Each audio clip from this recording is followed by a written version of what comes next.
Welcome back to Elevate Ordinary. We are talking about patience today. I'll see you in a moment.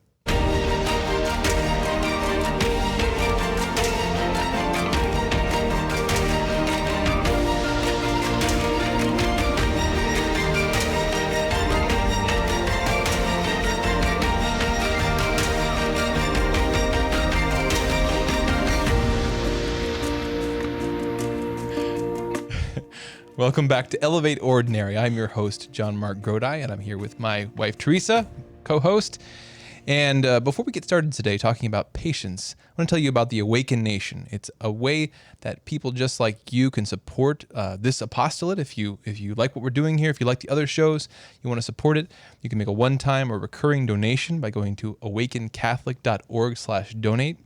And another cool way you can support the apostolate is by downloading the Hallow app. Going to hallow.app/awaken. It's a really cool app for Christian meditation, guided meditation. A great way to structure it into your day. It's you can pick the time, the length, the subject. It's really helpful. I've used it a lot myself, especially in the bookends of the day, the morning and evening.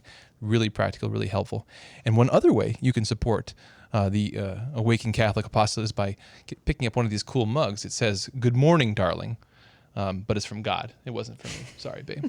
But it's a really cool mug here. There's a lot of other cool stuff on awakencatholic.org. So check that out. So, Teresa, another one of our favorite topics, because that's what we just do here. All the things we talk about normally, we gush about in the privacy of our home. We come here and have the conversations in front of the camera. The virtue of patience. Patience. Yes. Yeah, so this is our continuing study on the virtues. Virtues, yeah.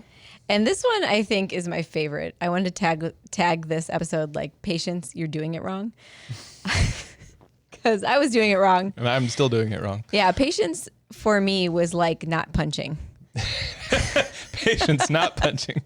I would have never thought of myself as like an impatient person or an angry person or a punching person. And then I had kids. I don't punch my kids. No, you don't punch. But the point is, you think that you're really patient, and then life changes. You get new responsibilities. You have little people you're responsible for, and you realize, I'm just not a patient person. I was just not challenged in this insane way. Yeah. Until now.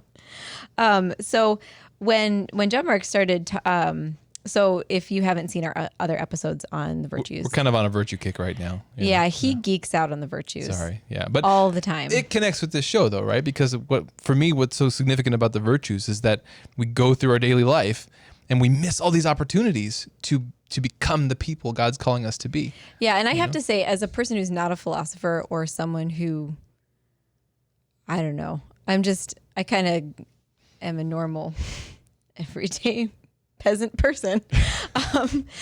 Learning the definitions of the virtues has made a huge difference in me actually implementing virtue in my day-to-day life and decisions. Right. And patience is one of those. Mm-hmm. So JonMarc's going to give the definition of patience here in a second.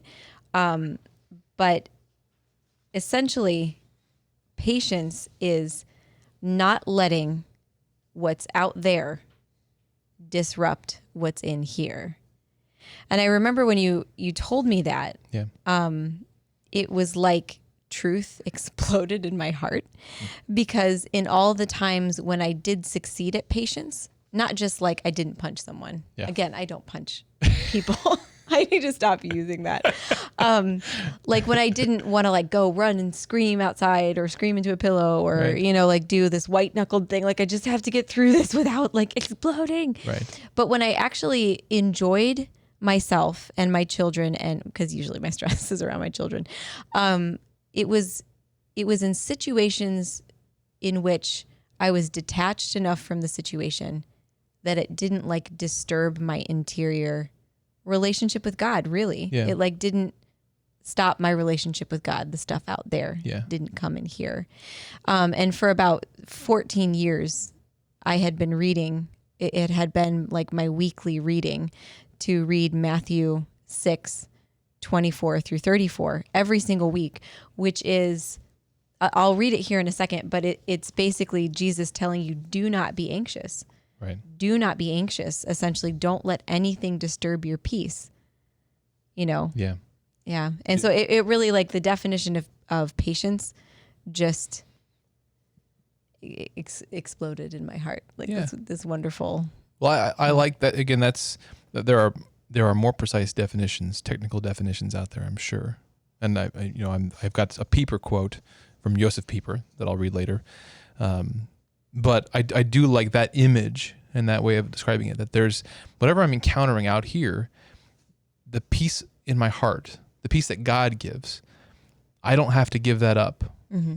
I do give it up sometimes, but I don't have to. Mm-hmm. And patience means I learn to guard that in whatever situation I'm in. That doesn't mean I don't experience emotion. That doesn't mean I can avoid situations that are bewildering and difficult, but it means that my emotional experience and the wrestling with the situation, it stays out here a little bit, but the peace, I don't give up the peace. Mm-hmm. I don't give up the trust in God. That's what, let's go ahead and, why don't you go ahead and read that? Because this peace that we're talking about is bound up with our trust in a relationship with God. Therefore I tell you, do not be anxious about your life, what you shall eat or what you shall drink, nor about your body, what you shall put on. Is not life more than food, and the body more than clothing? Look at the birds of the air. They neither sow nor reap, nor gather anything into barns, and yet your heavenly Father feeds them. Are you not of more value than they? And which of you can be Sorry, this is not the NAB version. This is my husband's Bible. Sorry. Let me put my finger under this so I don't get distracted. And which of you, by being anxious, can add 1 cubit to his span of life? That one gets me. Yeah. And why are you anxious about clothing? Consider the lilies of the field and how they grow. They neither toil nor spin. Yet I tell you, even Solomon in all of his glory was not arrayed like one of these. I like to think of my children when I read that because they are rarely clothed because laundry is really hard. Covered with sand from the sand pit. They're not. We have a sand pit in our yard. It's not a sandbox. It's a sand pit. It's a pit. But if God so clothes the grass of the field, which today is alive and tomorrow is thrown into the oven, will he not much more clothe you, O men of little faith? Therefore do not be anxious, saying, what shall we eat, or what shall we drink, or what shall we wear? For the Gentiles seek these things, and your heavenly Father knows that you need them all. But seek first his kingdom and his righteousness, and all these things shall be yours as well. Therefore do not be anxious about tomorrow, for tomorrow will be anxious for itself.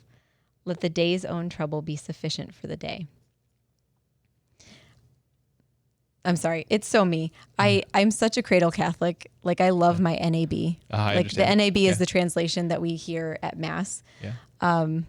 Sorry to throw you off of that. It is. Well, it's my fault. I forgot my Bible, but like, let today's evil be sufficient. Yeah. Our Lord is asking us to guard the seeking of the kingdom. Yeah. Like, do not let it throw you off track. Yeah. I think, again, patience has, like all the virtues, patience has special significance and opportunity for us as Christians because our patience is rooted in our trust in God. We believe, as it says in Romans 8:28, that all things work together for good for those who love God. So it's on that basis that when I'm in a situation that's bewildering, I can practice, I can hold on to that peace because I can remind myself, God's still in control here. I may have to deal with a difficult situation, but God remains in control. Mm-hmm. So this virtue of patience, again, I'm going to go on to another quote here. Yes, please. To get more into the nitty-gritty of what it is. And this is a little bit longish of a quote, but I'm going to read it in pieces here. This is from Joseph Pieper's book on the cardinal virtues, and it's in the section on courage. Courage in terms of endurance, enduring difficulty. And he writes, patience has come to mean an indiscriminate, self-immolating, crabbed, joyless, and spineless submission to whatever evil is met with, or worse, deliberately sought out. Patience, however, is something quite other than the indiscriminate acceptance of any and every evil. The patient man is not the one who does not flee from evil, but the one who does not allow himself to be made inordinately sorrowful thereby. To be patient means to preserve cheerfulness and serenity of mind, in spite of injuries that result from the realization of the good. So when we're trying to realize the good, again, we were talking about the cardinal virtues last time, when we recognize our duty, we're trying to do it, we're in that situation, the difficulties that arise from that are difficult. They cause us strong feelings and emotions. They're difficult. But in our heart, in the deepest part of us, who we really are, as a person who chooses to trust in God and his providence, we can make a choice to hold on to that peace. And it's hard and it takes practice. That's why it's a virtue here. But we can hold on to that peace that God gives. And that's what this virtue is. One of my favorite quotes from Mary from an apparition is from Our Lady of Guadalupe, when Juan Diego, the man to whom she is appearing, he was supposed to do a task for her, but his uncle was at home dying. And so he tried to circumvent Our Lady by walking around the place where she was appearing to go to town to get a priest to give him his uncle the last rites. So he was trying to hide from Our Lady. And she appeared to him on the other way. And she said, "Am I not here who is your mother? Are you not in the folds of my mantle? What else do you need?" And it's just so, and his uncle was healed when he went home, but he had to do the mission that she had set out for. But I remember that all the time. Like, am I not your mother? Yeah. Am I not your mother? Yeah. I'm going to go on. There's a couple more pieces of this. No, that was a great anecdote. I don't know if I'd heard that before. So Pieper goes on. Patience does not imply the exclusion of energetic, forceful activity, but simply, explicitly, and solely the exclusion of sadness and confusion of heart. Patience keeps man from the danger that his spirit may be broken by grief and lose its greatness. I like that piece as well. It expands to, so not just that we're kind of holding on to the peace, but the whole of the peace, that the confidence that we receive from God. This trust in God, this trust in the intercession of Mary and the saints, this trust in God's providence, that I cannot just enter this situation trusting that somehow it'll work out in the end, but I can remain confident and unafraid and joyful in a deep, authentic sense, because I'm holding on to this trust in God. So let me just finish off that quote real quick here. So he goes on, patience, therefore, is not the tear-veiled mirror of a broken life, as one might easily assume in the face of what is frequently presented and praised under this name, but the radiant embodiment of ultimate integrity. And then he quotes two other sources here. He says, in the words of Hildegard of Bingen, patience is the pillar which nothing can soften. And St. Thomas Aquinas, following Holy Scripture, summarizes with superb precision, through patience, man possesses his soul. And I love that last one. Through patience, man possesses his soul. And that's what we, even our colloquial language that goes along with patience, to lose your patience, to lose control of yourself, to be beside yourself. When we're in difficult situations, patience is this virtue whereby we hold on to ourselves, to our soul, to our hearts, so that we remain in the situation and we don't lose ourselves in it. Yeah, that's really different than a white-knuckling approach, because it's when you white-knuckle something, at some point there's a release. Yeah. At some point you're like, I'm not going to get angry. I'm not going to get angry. I'm not going to get angry. And then you like run out of the room and you're like, ah! You're like, oh, I did it. I was patient through that. But that's not what patience is.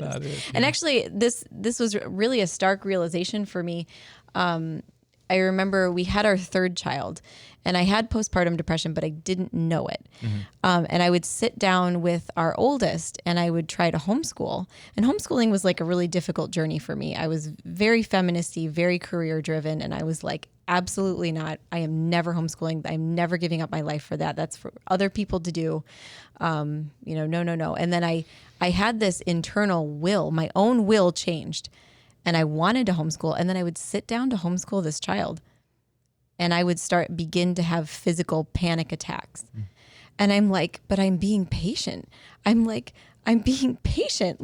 I'm sitting here. I'm not freaking out. I'm giving the time. Like, God, why is this happening? You brought me to this place where I want to homeschool. I'm like, why is this happening? But I wasn't being patient. I was being like white-knuckled and clingy, and my mind was somewhere else. My mind was about all the other things I had to be doing. If the baby was going to cry, if the baby, if other people were, what was going on. Yeah. And actually, so one of the one of the keys to actually living out patience practically in your life is a spirit of detachment in the moment. Like not reacting. I'm a temperamental reactor. Like my temperament is to just react. And I've had to learn how to draw that back to at least not react instantly. But holding off your reaction long enough to be able to ask yourself, like, what am I really afraid of? Like, what am I really afraid of in this situation? Like, say I walk into a room and there's like poop everywhere, which happens. That happens. Alarming frequency. You know, and like, and you're mad because, you know, the older child should have known, you know, and the younger child is this, and and you're tempted to just react. But if you can hold off for even like a second and be like, I'm not letting this touch me. I'm not letting this touch my interior peace. What am I afraid of? You know, and a lot of times the things that were causing my anxiety were like, I'm afraid I've already failed, or I'm afraid I'm going to fail, or I'm afraid that the baby's going to wake up and then it's another day where we haven't homeschooled and this kid is going to be a failure, you know, like, and everybody's going to be right, you know, or, you know, I'm not going to get dinner on the table, or I'm not, like, just all of the things. Like, it's almost never I'm afraid of poop. Never. I mean, like, but that's a good poster image for this. Not afraid of poop. I was in spiritual direction, and I had been discussing this for a long time with my spiritual director, and just being like, why do I react angrily? Why? Like, why is my first instinct to yell? And then I came back this one time and I was like, I've been doing great. You know, like, this thing happened that I would have yelled at and I didn't. And he's like, well, what did you do? And I said, I just stared. I saw what had happened and I just stared for like 5 to 10 seconds. Yeah. And he's like, okay. And I'm like, yeah, but it allowed me to just not react. Right. You know? Yeah. Fly. Okay. Remain patient. Remain patient. You know, there's a fly. It reminded me when you told me about that, again, something that reminded me elsewhere here on Awaken Catholic, our good friend Andrew Reinhardt on his show Physically Spiritual recently interviewed Dr. Gregory Bottaro, who we hope will someday be our good friend. Oh, that's right. Is he not our good friend? We've got to work on that. Sorry, yeah. We're coming after you, Dr. Greg. No, but the point is he's sort of pioneered this exploration of mindfulness and what aspects of it, you know, are not just congruent, but really in line with the writings of the great spiritual doctors of the Church, and our understanding of our human person and our integrated self. You know, and a lot of what mindfulness is, one of the things that you're practicing is that when you're in a situation, sometimes, again, it's what your mind is going to, you're looking past the situation. You're thinking about all the things that could go wrong down the road, all the effects, all your mind is going and trying to deal with all those at once. And they can't all even turn out. They can't all even happen, but you're worrying about them all at the same time, rather than coming back to your senses, coming back to the moment and saying, no, right here, right now, I'm not in danger. My child's not in danger. It's just a bit of poop on the wall. Yeah.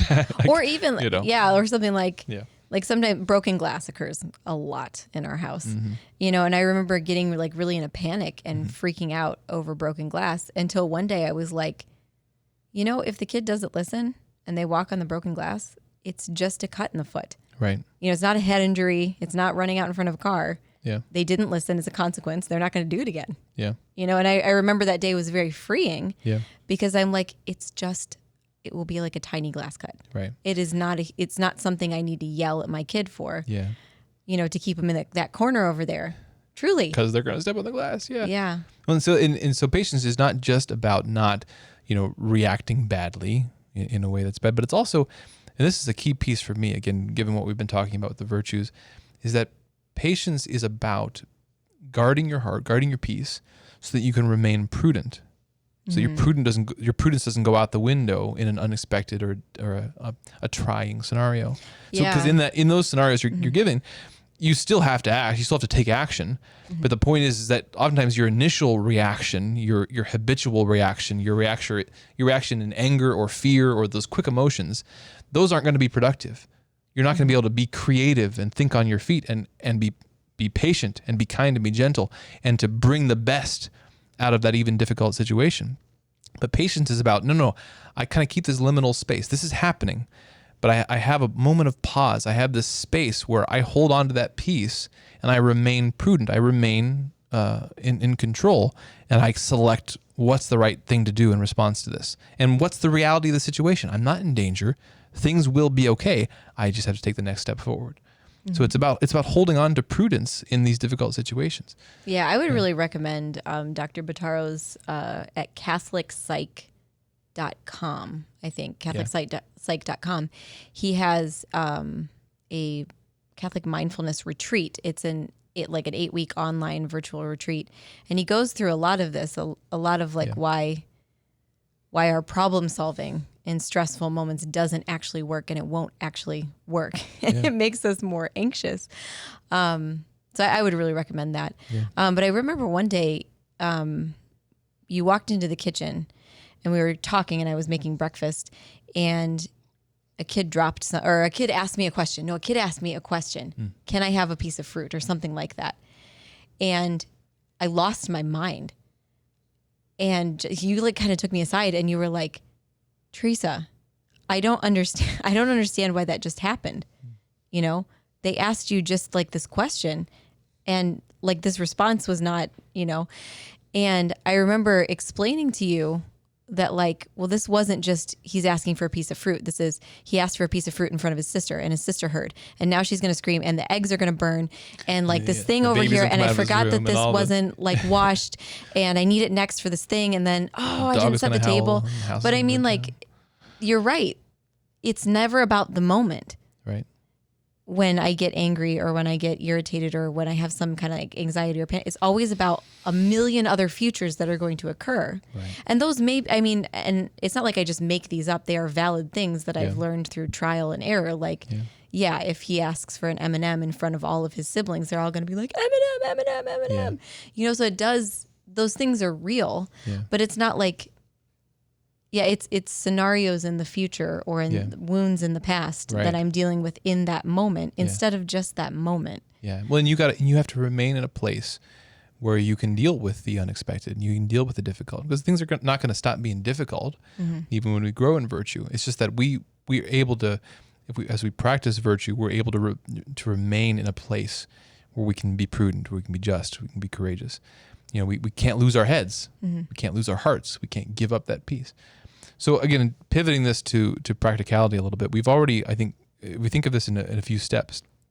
If patience is about possessing your own soul, guarding your peace, guarding your heart, then a first step, not just guarding human peace, you know, my own manufactured peace, guarding the peace that comes from God, from trusting in Him. Then obviously the first step is to cultivate that peace, you know, and that's our spiritual life. That's our life in Christ, our life in the church, our prayer life. You know, we have talked about that. We'll keep talking about that. Actually, reading that verse that you did. Yeah. Example. So I want to bring up another way in which I learned the distinction between God's peace and the world's peace. Yeah. And it's actually an anecdote from a visionary or a locutionist. I don't know if it's approved or if it's not, but doesn't matter because it's true. Even if it's not a direct revelation. The principle involved, like what's articulated. So she said this woman could hear the voices of Jesus, Mary, and the devil in her heart. And she was like 9 years old or something like that. And someone asked her, like, how do you tell the difference? Like, do they sound different? Does Jesus sound like a man? And she said, no. And the person's like, well, how do you tell the difference then between the voices? And she said, when Jesus and Mary talk, I feel like I'm free. I feel like if they tell me I should do something, that I'm free to do it. And that when the devil talks, I feel like I have to do it right now, and that I don't have a choice, and that I need to do this thing right now. Yeah.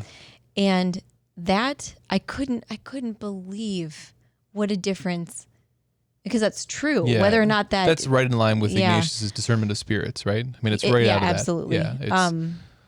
But just looking at that in my life, like if I don't even have a moment to pray about it, even if someone like of a religious nature is telling me like, you need to make this decision right now, you need to tell me right now, you need to, claim it right now. Well, if I don't have a moment to pray about it, then it's clearly not of God. You know, if I can't take a step back and talk to my husband about this or like discern it as a family, then I'm just not going to do it. Yeah. You know, whether or not you think I'm going to lose my soul if I don't claim this right now, I'm sorry. Yeah. There's a great chapter in Screwtape Letters, where Screw Tape is instructing a lower level demon on tempting this person, and we see that principle from the discernment of spirits. That's Ignatius, right? Yeah. Ignatius, yeah. We see that played out in a human mind. As this the devil's talking through this person. That precisely when we're moving away from God, then God's words do give us a sense of restlessness, in the sense that we need to make a change. Mm-hmm. But when we're moving toward God, when we're trying to be prudent, when we're trying to seek God's will, then the voices, the ideas that give us impatience, that make us feel anxious, that we have to make a decision now, those don't come from God. Because he always invites us with a peace and with a freedom. Because, again, the whole point of this is that he gives us free will, and he invites us, but we have to make a choice. And so, that's reading up on the discernment of spirits, Ignatius has such great wisdom in there for how we become mindful of what's going on in our hearts in these movements, and able to make better decisions about what to do with them. Yeah, Father Timothy Gallagher is an excellent teacher of St. Ignatius of Loyola's discernment of spirits and the daily Examen. Right. So I'd really recommend. I think actually you can find him on YouTube just for free. He has books, but I prefer hearing the person teach. And I wanted to mention, as another practical for people who have children, I actually heard Michelle Duggar say this, and it was one of those things that just really stuck with me. But she said that when you have little kids, everything is an emergency. Everything is urgent to them. Yeah. And whether or not it is urgent, the adult has to be careful not to be drawn into their urgency. So like kids live in the moment. Right. So it's like their cup of milk is like what they need right now. And if they can't have it, it's very intense. Yeah. And as the adult, you have to be really careful not to get drawn into their emergency, because it's not emergent. Right. You keep your pace. Even if it is something that involves a tiny bit of blood, you're still the adult in that situation. And that was hard for me. Yeah. That was really hard for me to learn, because there's nobody to save me. I'm the adult in all of these situations now with little children. Yeah. So that was very helpful. Thank you, Michelle Duggar. So again, if we think of it in terms of steps, the first step, if patience is about guarding the peace, the first is to cultivate that peace. And you read the passage from Matthew, and that's our prayer life. That's our relationship with God. We have to invite that peace, cultivate it, receive it from God. And then number 2 is we need to become more aware of, if patience is guarding this peace in our heart, we need to become more aware of the movements of our heart. We talked last episode in talking about the cardinal virtues, this idea of doing an examination of conscience at the end of the day and looking back. And again, sometimes what's helpful about the virtues to me is that sometimes our examinations of conscience they get really hyper-focused on these end point, perfectly packaged sins that we see in other people. Like, oh, okay, I didn't commit murder, I didn't do these kind of the end result of these things, but we don't always go to the more subtle things that lead to the sins, the subtle vices, the subtle character flaws. Like, if I think back in this day, don't just think about like the obvious, concrete, wrapped up with a bow sins that happened, but think, when did I lose my cool? Like, when was my heart troubled today? What led up to that? And then what did that lead to after that? We want to recognize these things, recognize these patterns. What are the things day to day that I avoid? Or I hope they don't happen. For me, it's phone calls. Man, I hate getting phone calls at work. They just throw me completely off. So I kind of avoid them. But that's when I recognize that I have a certain wound there, a certain fear there, a certain lack of courage there that I have to address. And so in terms of patience, again, this awareness, we think back through our day, and when I've lost my patience, we say, what was that situation? How was I unprepared for that situation? As you pointed out earlier, what was I really afraid of in that situation? Yeah. I think that's one of the most adult questions you can ask. Yeah. Is where's the fear? Yeah. What was the fear? Where's the wound? Where's the thing that was not really actually present in this situation? Yeah. Yeah. Yeah.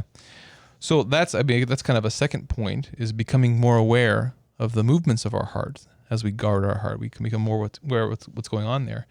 And then as we become aware of those situations or those wounds or those fears, then we can take steps to address them. And that might be more prayer, that might be reading, that might be talking to someone. On the level of virtue, it's maybe practicing practicing the sort of the skills, the virtue skills we need for those situations. We were joking earlier, I don't know if it was on here or someplace else, about eating the frog. Last virtue episode. Yeah. But it's, this notion, if I have a difficult thing going on today, sometimes I leave that for the end. I leave that for a moment when I am just in no state of mind or heart to deal with it. Well, sometimes it's best to go into those situations really prepared. Put them first. Eat the frog. Mm-hmm. Start out your day, if you have a bunch of things to do, pick the one you're dreading. That it's going to catch you off guard even when you're at your best. Do that first. Go into it fresh. Go into it with your heart in your hand, so to speak. Go into it with a prayer on your lips. Lord, I know you're in control. I know that there's nothing in the situation that's ultimately can harm me, and I'm just going to address it. I'm going to trust you. Yeah, I have a teeny segment on our local Catholic radio station. Yeah. Every year or every week. And I've done this for almost a year. Yeah. And I certainly thought that when I started this, that at some point they were going to call me and I would have forgotten. Yeah. Do they know how many times that you were talking to me about, man, I'm going to have to call them and tell them I can't do this anymore? Yeah. Well, I mean, so why did I even start talking about this? Shoot. Eating the frog.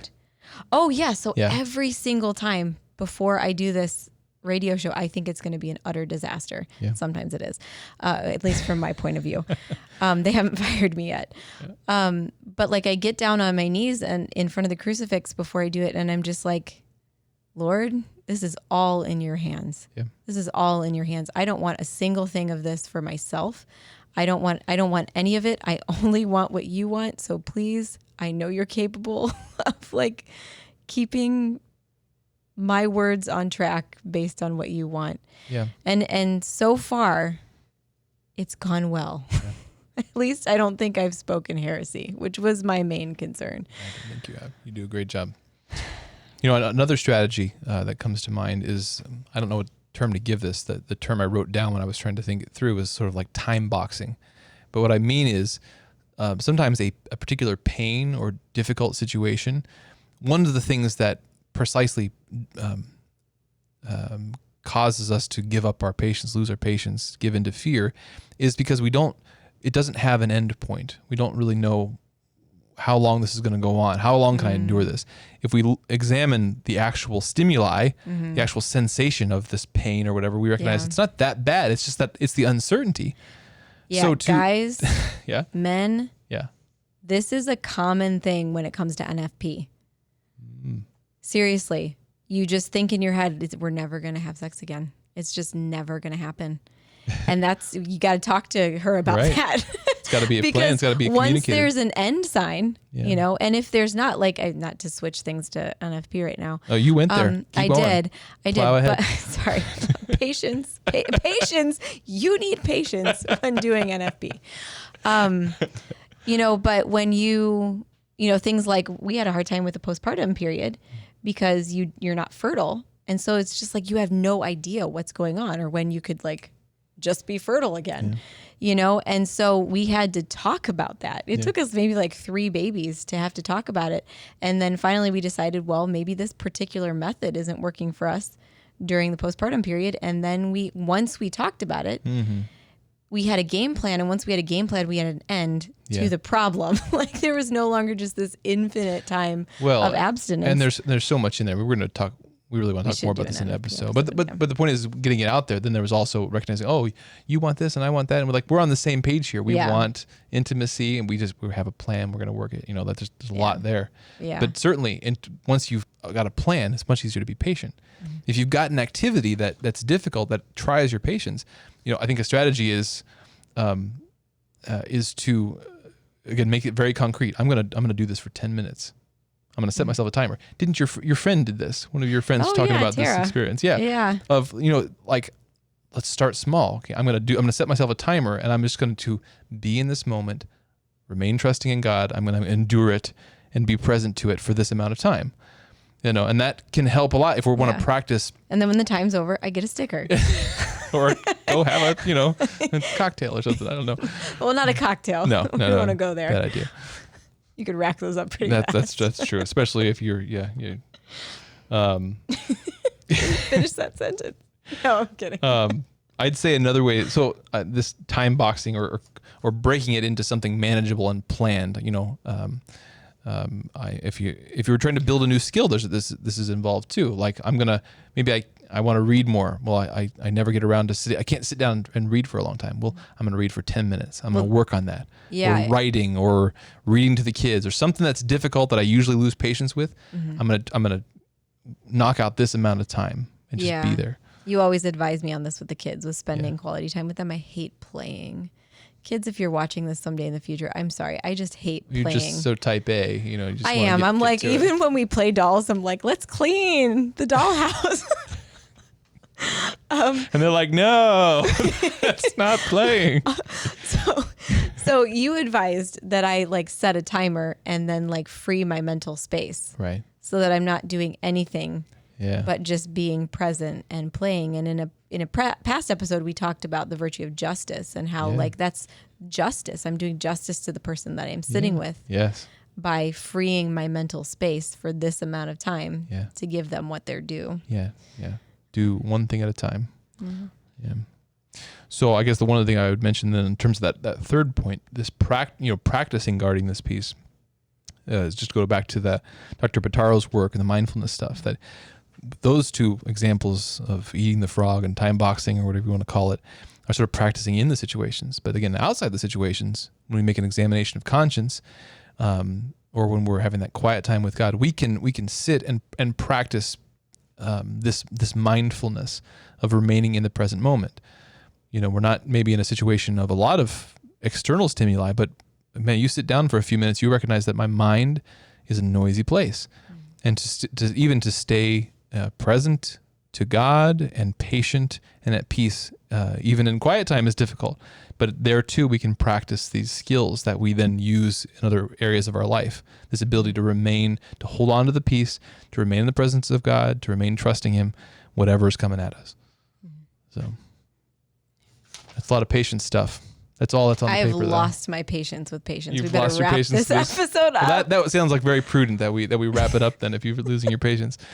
Thank you again for joining us for this episode of Elevate Ordinary. Again, we thank you for entering into this little discussion with us and coming along for the ride. If you like what we're doing on this show or on any of the other shows here on Awaken Catholic, we would heartily and gratefully invite you to support the work through a one-time or recurring donation by becoming a part of the Awaken Nation. And you can go to awakencatholic.org/donate to join and become part of that. And there's some exclusive stuff just for members. But also, there's a great app that, again, I keep mentioning this at the end of our episodes, but it helps practice a lot of these virtues, and that's the Hallow app. It's an app for guided Catholic meditation on Scripture or the Liturgy of the Hours or the Rosary. It's a great way for you to sit, pick an amount of time, put in your earbuds, and allow it to walk you through quiet time with God. And it's a great way to practice patience, to practice mindfulness, to practice presence, to practice prudence. A lot of this stuff that we're talking about.